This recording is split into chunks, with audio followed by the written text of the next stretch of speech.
Dear Mr. DO, SDO, Governor, Commander, Mr. President, dear stakeholder, I go by the acronym MVA and I'm not a terrorist. I'm not suicidal either. Left to my family and friends, I probably shouldn't be putting this out there, but here I am exercising my right to freedom of speech.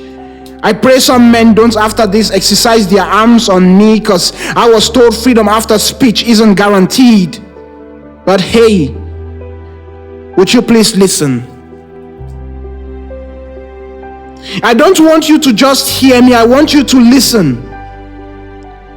Would you take off your emotional shields and defensive shields and rather put on garments of logic and reasonability and let the message burrow right into you? Would you please listen?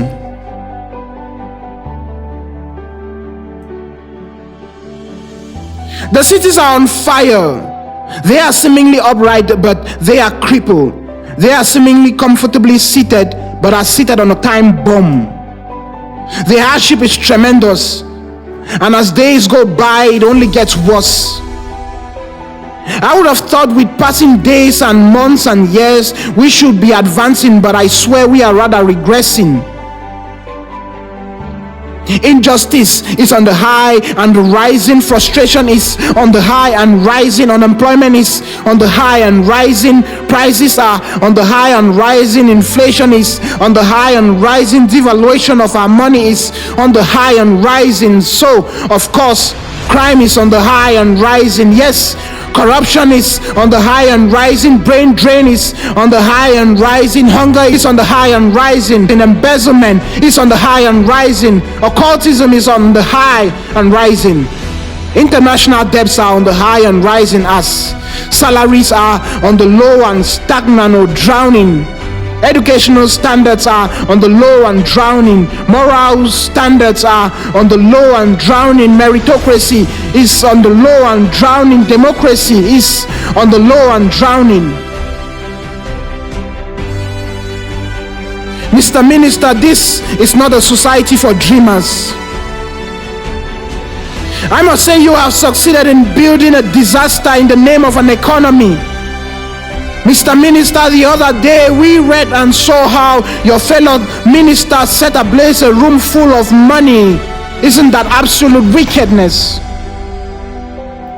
Maybe you haven't set ablaze a room full of money, but I know you have hidden a room full of money. Mr. Minister, if I should save up 100,000 francs a month for 50 years of service, I would have saved just 60 million francs, which cannot build for me a house and give me an averagely comfortable life. What a pity. What a pity. I say we are regressing because I have heard and read how things were much better in the previous administration, with the legal tender having much more value, with meritocracy on a high and great reward for excellence, with students on a monthly allowance from the state, with people actually seeing the positive results of their hard work with a positive growth curve. Dear stakeholders, the hardship is unbearable, and I'm sorry to say, you have failed the people. You have failed the masses.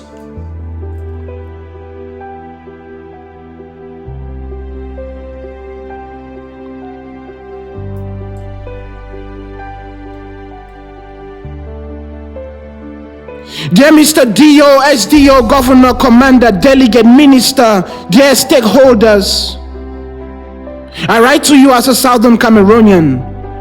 I say Southern Cameroonian because I have read the history and I have lived the story of the struggle and the story of the fumble. Mr. Minister, I witnessed it.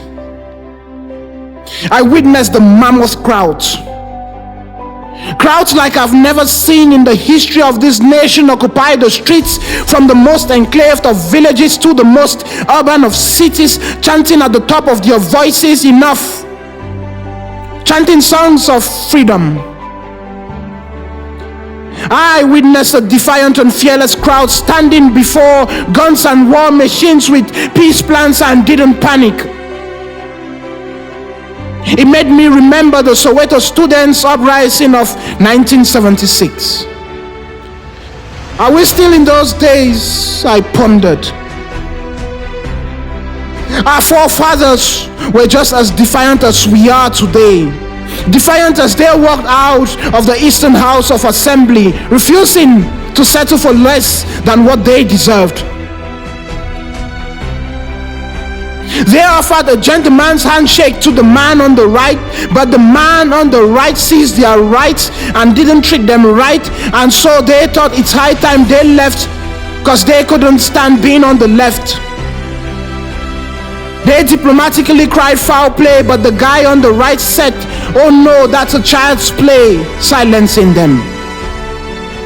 They rang the bells at the gates of the United Nations, but the United Nations didn't pay attention.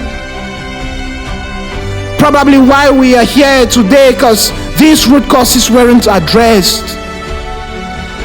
Probably why the people had to, by any and every means, make their voices heard and secure their livelihood.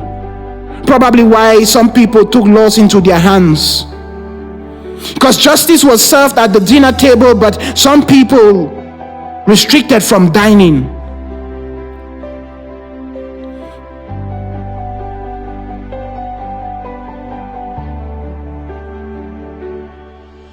Mr. Minister, would you let me indulge you about the reality on the ground today?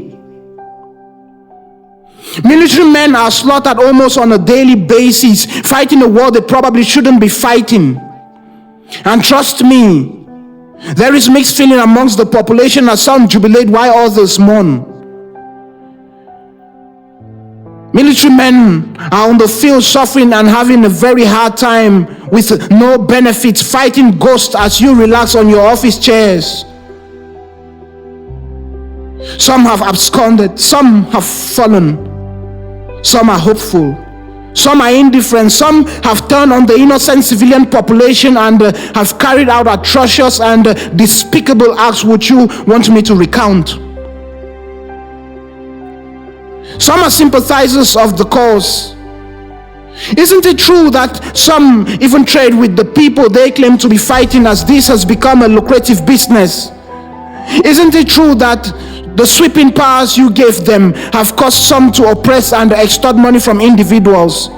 Isn't it true that some top-ranking government officials are financing the rebellion? Mr. Minister, isn't it true that no matter how much propaganda you try to put out there, claiming that things are getting back to normal, we simply just learn how to dance in the storm and not wait for the sun because we are hopeless? Haven't you seen how the ghost rules over the people and you can do nothing about it? Mr. Minister, need I remind you that the rebels started with stones and sticks and machetes and then guns and now possess sophisticated weapons? Mr. Minister, I saw you tremble and almost stumble as you heard the sounds of gunshots. These are sounds we literally use as beats to sing lullabies to our kids and young ones. Sounds which we dance to its rhythm because fear has been snatched from us. Mr. Minister, we the people nurture the lion hoping we could have it as a dog, but trust me, the lion is now untamable. The freedom fighters you refer to as terrorists were once law-abiding citizens of the republic you claim to have. Trust me, they came from within the community and their ascent to power was sponsored and in some cases still being sponsored by the community, both willfully and unwillfully.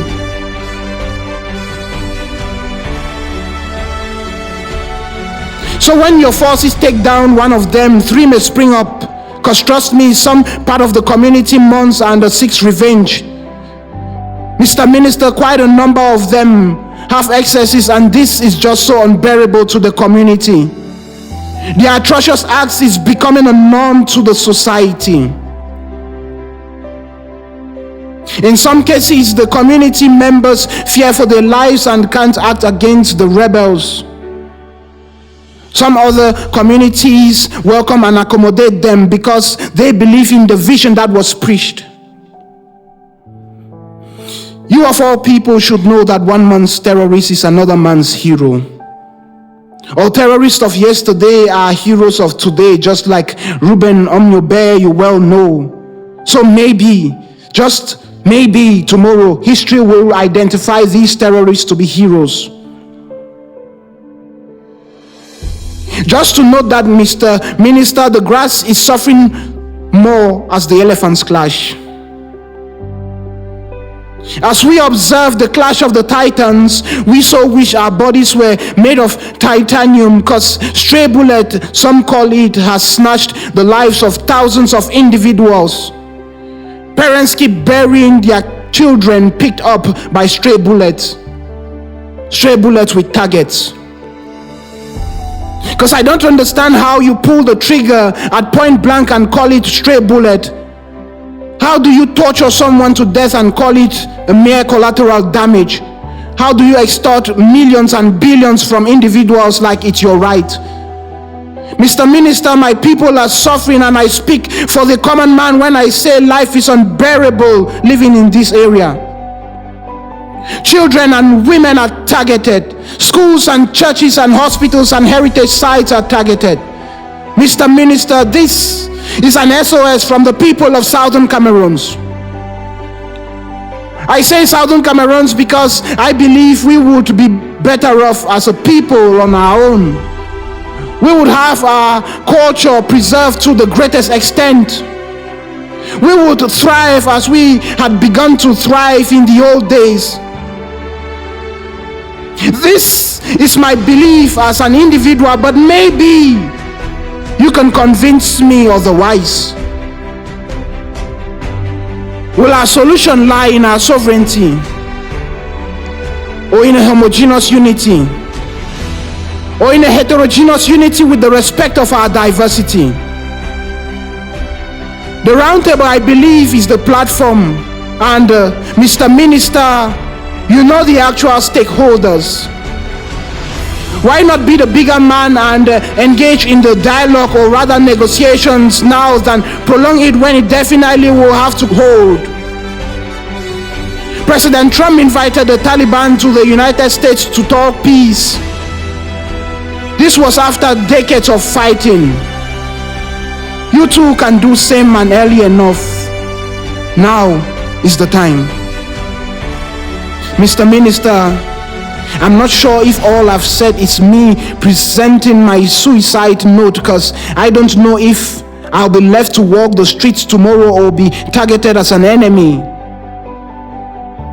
If I should be targeted, Mr. Minister, I have family and friends who would like to know what happened and how it actually happened. Would you please tell them my story?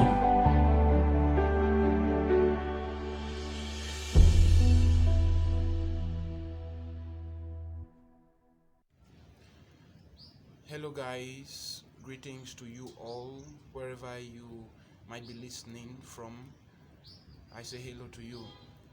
I am MVA by initials, Atemkeng Victor, and I'm here to present a little project or idea I have in mind.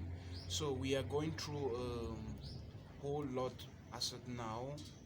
The crisis we are experiencing, I'm talking about the Anglophone crisis, or rather the war which is ongoing in our area, in our land, and even about the economic crisis, maybe caused by the war itself or caused by some external factors. I believe that it's our responsibility as the young ones to see how we could talk our way into finding the solutions, into providing for ourselves a bright future. So we have, say, two parents or two families who are at loggerheads and won't talk to each other. But I think that the way forward could start from the children, the young ones, and the young ones could engage in interactions. They start to talk about the issues probably their parents are having, and with this it sets a stage for the parents to also engage in that dialogue or that negotiations to see how to foster to go ahead. So I am engaging in this project which I term the debate, and I want you all who are listening to engage in this project with me. On Twitter, let's tweet at Victor using the hashtags letter to the government and all the hashtags which I'll post in this in the picture. My letter to the government is a spoken word piece which I I put out there as an open letter to the government, and I hope that we all can interact without fear of favor, without fear of anything, freely. I understand that some people want to interact anonymously. We will see how to go about it. It's not very clear to me how we should go about this, but I think that let's start from somewhere. Let's start discussing, and we probably will find a way, a solution to our problems. So, thank you. Hoping that you interact with me on Twitter and on other social media platforms. I'm going to do a post on. I'm going to put out a picture where we can get the hashtags and my social media handles so that we can interact. Please, everybody is invited. Feel free to interact. Feel free to put out whatever idea, whatever everything you have in mind, whatever proposition you have in mind as the solution. Let's see how we can start building a base for the future. Thank you very much. Merci beaucoup pour votre collaboration. Merci beaucoup.